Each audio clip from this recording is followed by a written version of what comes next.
How's it? So, that is a small bit of the legs hamstring focused. I don't know how I managed to forget the workout I've done literally like 30 seconds after I've done it. I mean, I guess that shows my my short-term memory span, which is not great. So, leg squat focused, hamstring focused.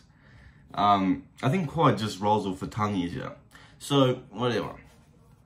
Ignore the quick brain death there. Now, I went into this hamstring workout a bit differently than usual.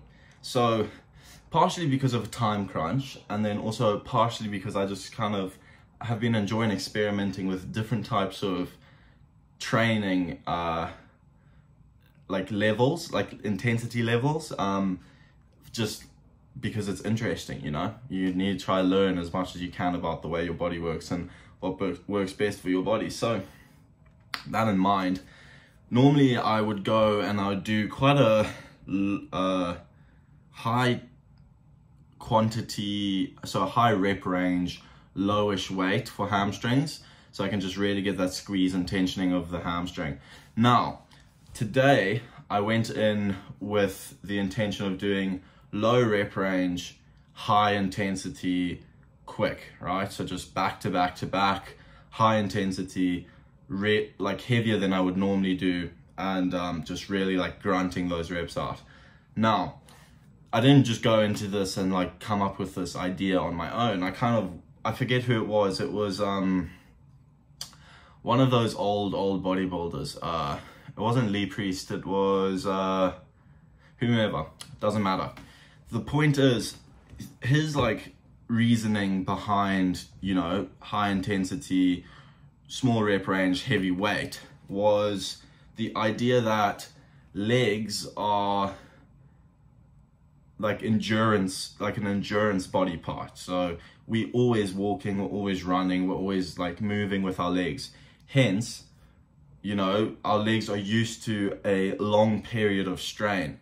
So when you do short period of strain but high intensity, your legs kind of like, you know, book out a bit, and vice versa, or actually the complete opposite for upper body, because your upper body normally just does small, quick tasks, higher intensity, higher rep range, and lower intensity does better for your upper body. Now, I'm not saying that's correct, and I'm not even saying I correctly remember what he said, but from my recollection, that's pretty much the gist of it. Again, grain of salt. I'm not entirely sure.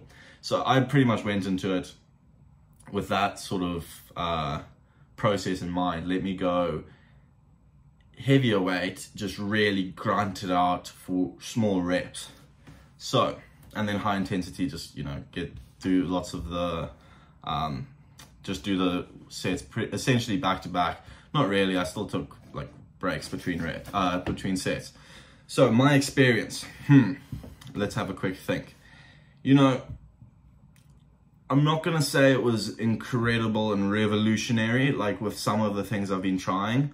However, it is interesting the different sort of strain I feel on my body, because after the normal workouts I do where I like really just tension the muscle and higher rep range, I'll come out with quite like a nice pump, and yeah, a nice pump, and I'll be like decently sore after. However, with this, I've come out with a pump, not as much as usual, right? During the set, it feels like my hamstrings were gonna explode, but you know, you've gone through it. And then now after the workout, I feel exhausted. My hamstrings are like really sore now, but only after the fact. With the squeeze tensioning workouts I normally do, I only really feel the pain the next day. My hamstrings are really sore now. So I guess I'll have to see next week when I do hamstrings again, because obviously I don't know what this is going to feel like tomorrow, and that's kind of how at least I judged the, you know, the goodness of my workout is what level of pain am I in tomorrow, because I know my eating's right, I know my sleeping's right, and I know my workouts are right now. So, well, the way I determine if my workouts are right is the pain I'm in tomorrow. And I guess we're going to have to wait and see for that. But I thought that was just kind of an interesting thing, and I recommend people going out and in every workout they do, especially if you're finding yourself getting like bored and feeling like monotonous in your workouts, just try different things. That can be different like workouts as in different movements, or even like I just did different levels of intensity. But different levels of intensity doesn't mean just have a shitty, you know, half-assed workout. It means like, you know, train at different levels of intensity with the goal of growing still in mind. I don't know. I hope that made sense. Whatever. So, quick breakdown of the workout. I rambled for quite a while there. We did hamstring curls beginning, as I said, heavy. Then we did standing hamstring curls with the leg extension machine, and I'll come back to that in a second. Now, with that I went lighter purely because I just can't get that. That movement is so bloody difficult to go heavy with, and I guess I'm just not strong enough yet, so is what it is. Then we did RDLs with heavy weight, again with a bar on the squat rack, just so you can lean against it. You don't have to worry about balance, and you can really just focus on that hamstring, because otherwise you can just get quite a bit of glute in it. Then we did squats and calves, all of which good, you know, nothing to complain about, nothing too fancy, nothing too intense. See, this is why I love legs though. Like, can you see the quick processing of my brain, the like energy I have? It's crazy how legs just boost your mood so much. I love legs after the fact, if that makes sense. But that's the thing, that's why I love legs, because I love the feeling after legs, which means I have to do legs. See, there you go. Love the process. Yeah. So, the reason I go back to the standing hamstring curls with the leg extension machine is because I just want to talk about how it's like so easy to make millions of excuses, but really difficult to just, you know, stop being a bitch essentially and do it. Like, stop being a wuss, you know? So with that in mind, the gym I go to, the equipment is minimal, to say the least. It is very, very minimal.